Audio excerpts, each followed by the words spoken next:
Assalamu alaikum dear students, I am Anjum Shafiq, your biology teacher for grade 10 and today I am going to discuss the positive feedback mechanisms. तो चलते हैं board की तरफ. So positive feedback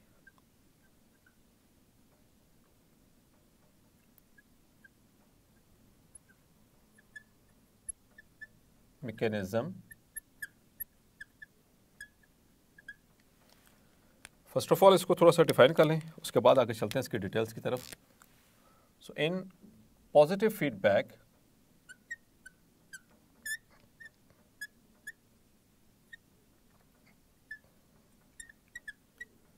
mechanism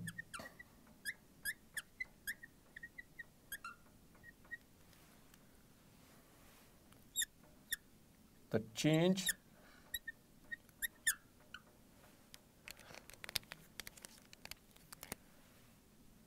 in a process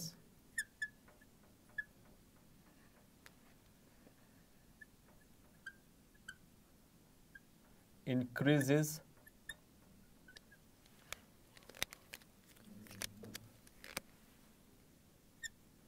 the rate of process. Yes, dear students, negative feedback mechanism में क्या हमने discuss किया था कि जो आउटपुट होता है किसी भी प्रोसेस का वो रेट ऑफ प्रोसेस को डिक्रीज कर देता है या उसको इनहिबिट कर देता है, जबकि पॉजिटिव फीडबैक इसके ऑपोजिट होता है. वो क्या करता है कि जब भी कोई इनिशियल चेंज आती है, एनी चेंज जो शुरू में आई हो, तो प्रोसेस उसी की तरफ ही मूव करेगा, उसको रोकेगा नहीं बल्कि उसको बढ़ाएगा. So change in a process increases the rate of process, कि जो चेंज आई है प्रोसेस में उसी को आगे मज़ीद बढ़ा दिया जाएगा. और ये भी जो है हमारी बॉडी की बेहतरी के लिए होता है. इसमें एक एग्जांपल है जो कि हमारी बुक में गिवन है, that is suckling reflex.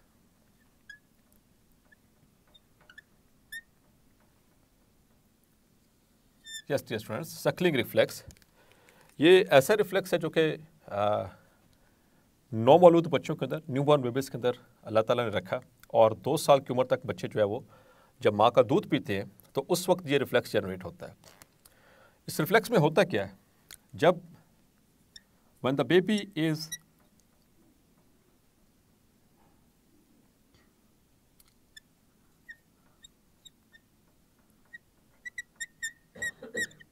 sucking the milk from the mammary glands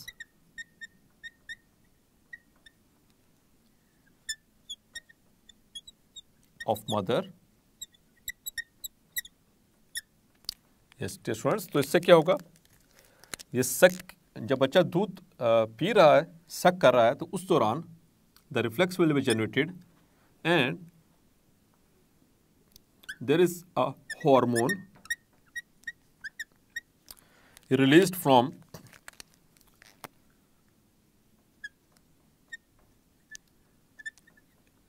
anterior pituitary gland. अब आप सोच रहे होंगे कि एंटीरियर पिट्यूटरी से कहाँ से. स्टूडेंट्स, आपको याद होगा कि एंटीरियर पिट्यूटरी ग्लैंड की जब मैंने बात की थी तो वहाँ पर 2 हार्मोन्स का तो जिक्र डिटेल के साथ हमारी बुक में मौजूद है, लेकिन इसके अलावा मैंने 2 और आपको बताए थे. एक था एड्रीनोकॉर्टिकोट्रोफिक हार्मोन और दूसरा था उसमें गोनाडोट्रोफिन्स. और गोनाडोट्रोफिन्स का जिक्र मैंने इससे पहले जब हमने गोनेड्स को डिस्कस किया तो वहाँ पर भी इसको मैंने एक्सप्लेन किया था. इसमें जो गोनाडोट्रोफिन्स में से एक हार्मोन सिक्रेट होता है, दैट इज ICSH. तो उसका तो इफेक्ट था टेस्टिस के ऊपर, तो उसके हवाले से मैं बात कर चुका हूँ. ICSH that is interstitial cell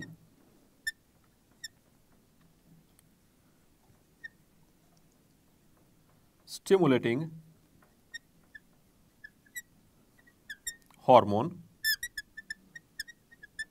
और डियर स्टूडेंट, ये कहाँ पर काम कर रहा था जाकर, ये बिल्कुल जो सेमिनिफेरस ट्यूब्यूल्स के दरमियान जो मौजूद हैं इंटरस्टिशियल सेल्स, वहाँ पर जाकर उनको स्टिमुलेट करता था. इसके नाम से जाहिर है ये it is stimulating the interstitial cells of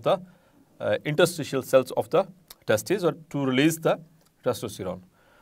इसी के साथ एक और हार्मोन यहाँ से सिक्रेट होता है dear students, that is prolactin. Prolactin तो एक्चुअली यही वो हार्मोन है जिसकी हम बात अभी करना चाह रहे हैं पॉजिटिव फीडबैक के अंदर। Prolactin it is the hormone responsible for the milk ejaculation and milk formation in the mammary glands. माँ के जो मेमोरी ग्लैंड्स होते हैं उनके अंदर ज़्यादा से ज़्यादा दूध बने और बच्चा ज़्यादा से ज़्यादा उसको फीड कर सके, उसके लिए ये हार्मोन सिक्रेट होता है और वो जाकर एक्ट करता है ऑन द मेमोरी ग्लैंड्स ताकि ज़्यादा से ज़्यादा दूध आ सके। तो जैसे बच्चे ने सकिंग स्टार्ट की, यानी कि उसने मिल्क को पीना शुरू किया from the breast of the mother, तो ये एक रिफ्लेक्स जनरेट करेगा। तो एंटीरियर पिट्यूटरी से प्रोलैक्टिन ये वाला हार्मोन रिलीज होगा और ये आकर it will act on the this will act on the memory glands to produce and to eject more milk। तो जैसे जैसे बच्चा वो माँ का दूध पीता जाएगा वैसे वैसे ये हार्मोन जो है वो प्रोलैक्टिन ज़्यादा सिक्रेट होता चला जाएगा। तो आप यहाँ पे देखें, इसको हम इस तरह से कह सकते हैं, more suckling leads to more prolactin।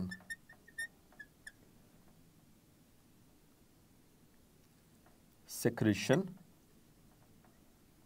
from anterior pituitary। Yes dear students, तो ज़्यादा से ज़्यादा फिर वो रिलीज होगा और फिर ज़्यादा से ज़्यादा मिल्क जो है वो उसकी प्रोडक्शन होगी।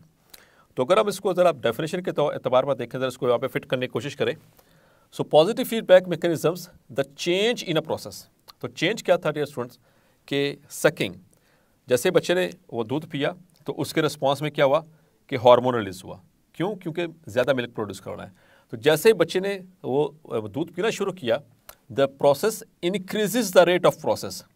तो उसके नतीजे में ज़्यादा मिल्क को प्रोड्यूस करवाने के लिए द प्रोलैक्टिन इज रिलीज्ड। ये क्लियर हुआ आपको? चेंज इन प्रोसेस क्या है? That is sucking. और उससे उस प्रोसेस को इंक्रीज कैसे किया गया? Increase the rate of process that is through this hormone जो कि एंटीरियर पिट्यूटरी ग्लैंड से रिलीज होता रहता है। और जब तक बच्चा दूध पीता रहेगा तब तक ये प्रोलैक्टिन ब्लड के अंदर इसका लेवल हाई रहेगा और ये मदर के जो ब्रेस्ट ग्लैंड्स होते हैं यानी कि जो मेमोरी ग्लैंड्स हैं वहाँ पर जाकर एक्ट करता रहेगा और ज़्यादा से ज़्यादा मिल्क की प्रोडक्शन करवाता रहेगा। चलिए एक और एग्जांपल ले देते हैं इसकी। एक और एग्जांपल है इसकी, दैट इज़ एक हमने हार्मोन पढ़ा था पोस्टीरियर पिट्यूटरी ग्लैंड में, that is oxytocin. So let's suppose this is a womb of a mother, means it is uterus,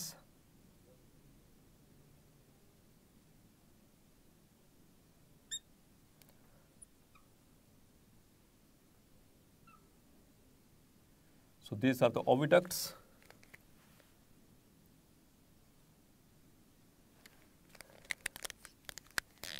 और यहाँ पर मौजूद हैं ओवरीज, दिस इज एंडोमेट्रियम, और यहाँ पर अटैच है बेबी।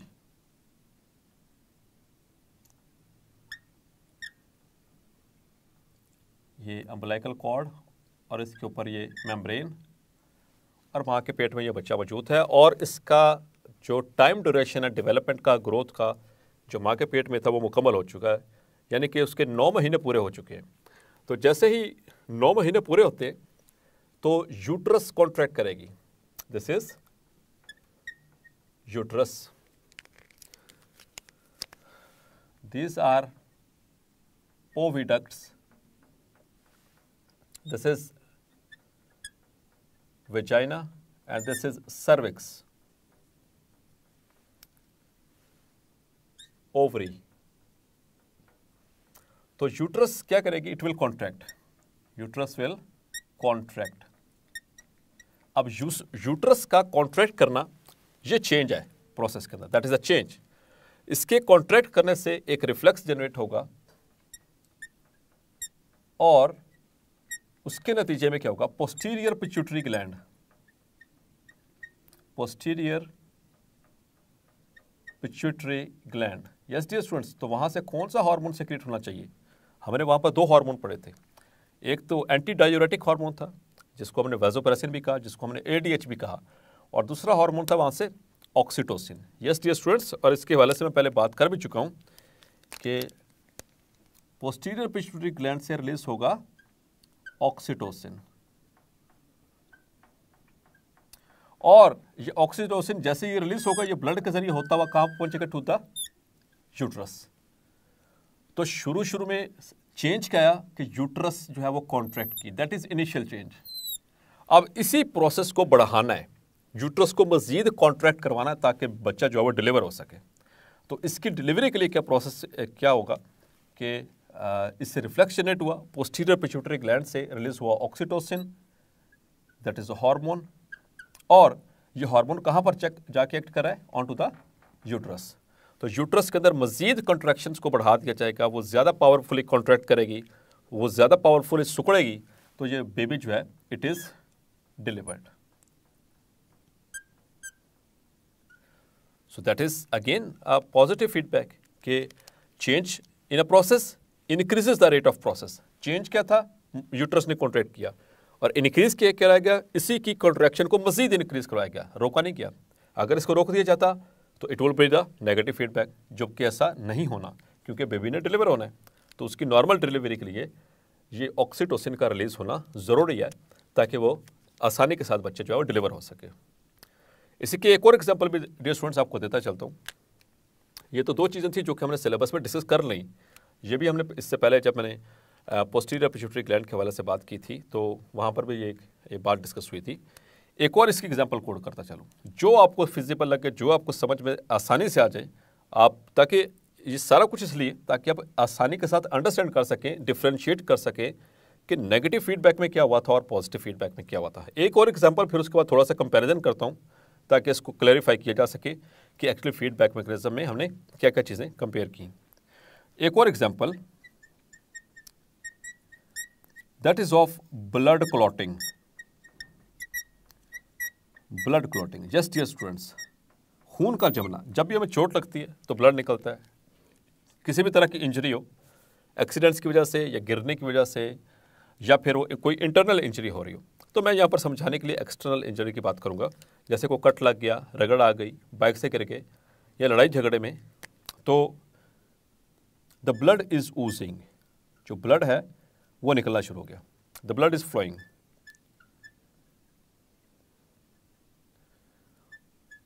थ्रू द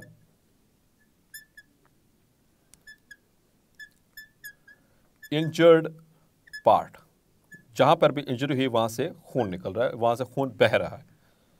तो ऐसी सिचुएशन में क्या होगा डियर स्टूडेंट्स, हमारे ब्लड के अंदर मौजूद है platelets. Yes dear students, platelets. ये प्लेटलेट्स को इसका जो और क्या नाम था, that was there are also called as thrombocytes. ये थ्रोम्बोसाइट्स ब्लड के अंदर मौजूद है, तो जहां पर इंजरी हुई है, जहां से वो खून बह रहा है, let's suppose this is a blood vessel, यहां से टूटा और यहां से फ्लो कर रहा है ब्लड, ब्लड बाहर को निकल रहा है यहां से, दिस इज ब्लीडिंग। तो यहां पर मौजूद प्लेटलेट्स आएंगे और इस जगह के ऊपर जमाना शुरू हो जाएंगे। लेकिन प्लेटलेट्स को यहाँ पर बंद बनाने के लिए, यहाँ से ब्लड को रोकने के लिए मज़ीद प्लेटलेट्स की ज़रूरत पड़ेगी। तो ऐसे रिस्पॉन्स में क्या होगा फिर कि प्लेटलेट्स रिलीज केमिकल्स, वो कुछ केमिकल्स को रिलीज करेंगे, और वो केमिकल्स क्या करेंगे, उनको सेंस करते हुए ब्लड के अंदर मौजूद जितने और प्लेटलेट्स होंगे, the platelets follow the chemical जो रिलीज किए इन प्लेटलेट्स ने, जो यहां पर इंजर्ड साइड पर मौजूद थे, follow the chemicals and reach the injured site, जो भी इंजर्ड साइट थी, जहां पर जख्म हुआ था, वहां पर पहुंच गए। अब क्या हो गया, ज़्यादा से ज़्यादा प्लेटलेट आते जाएंगे और यहाँ पर एक वो प्लग बना देंगे जिसको हम कहते हैं प्लेटलेट प्लग। और प्लेटलेट प्लग जैसे ही बन गया, अब खून का बाहर निकलने का जो अमल है, यानी कि ब्लीडिंग होने का जो प्रोसेस है, वो रुक जाएगा। तो यहाँ पर ये पॉजिटिव फीडबैक कैसे हुआ है, आइए इसको देखते हैं। Change in a process, change क्या आया, ब्लीडिंग हुई और वहाँ पर पहुँचे प्लेटलेट। अब इसको इनक्रीज करवाया गया, मज़ीद प्लेटलेट्स को बढ़ाया गया ताकि वहाँ पर फौरी तौर पर खून के जो सी वो लॉस है या ब्लड लॉस उसको रोका जा सके। तो increases the rate of process. तो चेंज क्या आया कि प्लेटलेट्स वहाँ पर पहुँचे और उन्होंने रिलीज़ किए chemicals. This platelets released the chemicals, और वो केमिकल्स ने क्या किया, उनको सेंस करते हुए ये मज़ीद प्लेटलेट्स वो पूरे ब्लड वेसल्स में से जो हमारे बॉडी के अंदर हैं, जहाँ से वो प्लेटलेट्स आ रहे होंगे उसी इंजर्ड एरिया पर जाकर वो जमाना शुरू हो जाएंगे और वहाँ पर बना देंगे प्लेटलेट प्लग। तो उसके बाद जो ब्लड है वो स्टॉप हो जाएगा। सो डियर स्टूडेंट्स, देखा आपने कि ये तीन एग्जांपल्स आपको समझाने के लिए कि पॉजिटिव फीडबैक क्या है। होपफुली आपको इस चीज़ की डिटेल के साथ क्लैरिफिकेशन होगी।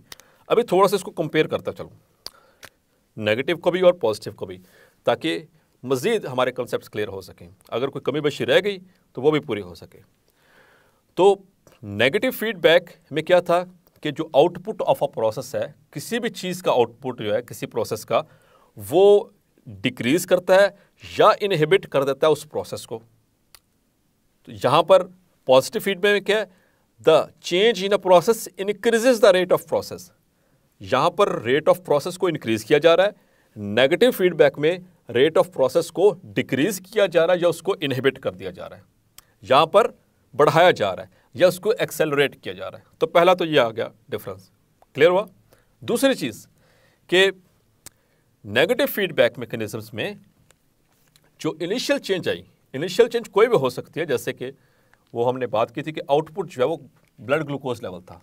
तो blood glucose level that was an output, बढ़ा तो उसके रिस्पॉन्स में रिलीज हुआ इंसुलिन। तो आउटपुट क्या था, नॉर्मल लेवल ऑफ ग्लूकोज। तो उसको अटेन करने के लिए, उसको मेंटेन करने के लिए इंसुलिन रिलीज हुआ, उसने इसको कम करना शुरू किया, नॉर्मलाइज करना शुरू किया। जैसे ही नॉर्मल रेंज में पहुंचा, the process is now have to be stopped. उस इंसुलिन को रोकना है। तो रोकना कैसे है, उसी ग्लूकोज की मदद से, उसी नॉर्मल कंसंट्रेशन की मदद से, तो रोक दिया गया। लेकिन यहाँ पर क्या किया गया, जो इनिशियल चेंज आया उसी की डायरेक्शन में ही प्रोसेस को बढ़ाया गया। Like in case of delivery of a baby, like in case of Suckling reflex, like in case of blood clotting. तो ये इसमें बेसिक डिफरेंसेस याद रखने हैं। और डियर स्टूडेंट्स, ये भी याद रखना है कि हमारी बॉडी के अंदर ज़्यादातर जो फीडबैक मैकेनिज्म चल रहे हैं, दे आर नेगेटिव फीडबैक्स, ज़्यादातर नेगेटिव। और इन सब की वजह क्या, why they are happening, why the feedback mechanisms are going with us, it is just in order to maintain the internal environment at an equilibrium। यानी कि आप समझ गए होंगे, that is to maintain homeostasis, यानी कि होमोस्टेटिक मैकेनिज्म है ये सारे, जिसके ज़रिए बॉडी के इंटरनल कंडीशंस को वो रोका जा रहा है। एक और यहाँ पर एग्जांपल कोट करता चलूँ नेगेटिव फीडबैक के हवाले से, लाइक द थर्मोरेगुलेशन। जैसे ही हमारी बॉडी का टेम्परेचर इंक्रीज हुआ, तो इसको सेंस करने के लिए मैंने आपको बताया था कौन से रिसेप्टर होते हैं dear students, the thermo receptors. लेकिन हमारी बॉडी के अंदर जो बॉडी टेम्परेचर इंक्रीज होगा, तो ऐसी सूरत में डियर स्टूडेंट्स हमारा जो थर्मोस्टेट है वो काम कर रहा है एज अ सेट पॉइंट। वो हमारे उस सेट पॉइंट को मेंटेन कर रहा है, जज कर रहा है। और हमारा सेट पॉइंट कितना था, 37। तो बॉडी टेम्परेचर इंक्रीज हुआ, हमारे थर्मोस्टेट यानी कि हाइपोथैलेमस ने उसको सेंस किया, और चूंकि टेम्परेचर इंक्रीज हो चुका है तो अब वो हीट लॉस मैकेनिज्म चलाएगा। हीट लॉस मैकेनिज्म में क्या होगा कि फौरी तौर पर जो है स्वेटिंग स्टार्ट हो जाएगी, या फिर फौरी तौर पर जो ब्लड वेसल्स हैं हमारे स्किन के, उनको डायलेट कर दिया जाएगा। इससे क्या फ़ायदा होने वाला है कि जब ब्लड वेसल्स डायलेट होंगी तो ब्लड फ्लो बढ़ेगा, ब्लड फ्लो बढ़ेगा तो ब्लड अपने साथ हीट को कैरी करता है। वो हीट का जो है वो कंडक्शन के ज़रिए यहाँ से स्किन से रिमूव होती रहेगी। और इसी तरह से जब स्वेटिंग होगी तो जिस एरिया में स्वेटिंग होगी वहाँ पर कूलिंग इफेक्ट आ जाएगा। तो यहाँ पर भी देखें जो थर्मो रेगुलेशन हुई, शुरू में चेंज क्या आया, चेंज इन अ प्रोसेस क्या था कि that is increased body temperature, और उसको उसी डायरेक्शन में जाने की बजाय उसको वापस किया गया, रोक दिया गया, बढ़ने नहीं दिया गया बल्कि कम किया गया। सो दैट इज़ कि output of a process regulates and maintains the output of the same process, कि आउटपुट जो है किसी भी प्रोसेस का वो मेंटेन करता है उसके प्रोसेस को बाय डिक्रीजिंग और बाय इनहिबिटिंग। तो बॉडी टेम्परेचर को बढ़ने से रोकना है, उसको वापस नीचे लेके आना है। नीचे कहाँ पर लेके आए? उसको नॉर्मल। जैसे ही नॉर्मल टेम्परेचर हमारी वो रेंज आ गई, as soon as the range of normal body temperature that is 36.1 degree celsius to 37.8 degree celsius attain हुआ, अब उसको थर्मोस्टेट जो है वो जो हीट लॉस मैकेनिज्म्स थे उसको रोक देगा। अब क्योंकि टेम्परेचर नॉर्मल हो चुका है अंदर हमारे इंटरनल एनवायरनमेंट का, तो अब उसको मज़ीद हीट लॉस नहीं करवाया जाएगा, क्योंकि मज़ीद हीट लॉस हुआ तो उससे क्या होगा? That will lead to the hypothermia, और वो भी एक एबनॉर्मल सिचुएशन है। तो उसमें भी फिर डिफरेंट केसेस हो सकते हैं जिसमें मुख्तलिफ बीमारियों का सामना करना पड़ सकता है। सो डियर स्टूडेंट्स, आपने देखा कि पॉजिटिव फीडबैक मैकेनिज्म्स भी हमें किस तरह से हेल्प करते हैं, और उनका कंपैरिजन मैंने किया नेगेटिव फीडबैक के साथ। तो होपफुली आपको अब क्लियर कट समझ आ गई होगी कि नेगेटिव और पॉजिटिव में क्या फ़र्क है और इसका हमारी बॉडी को क्या फ़ायदा है। तो दोनों ही मैकेनिज्म्स डियर स्टूडेंट्स ये हमारी होमोस्टेसिस को मेंटेन करने में हेल्पफुल होते हैं। सो मिलते हैं नेक्स्ट लेक्चर में। अंटिल देन अपना ख्याल रखिएगा। अल्लाह हाफिज़।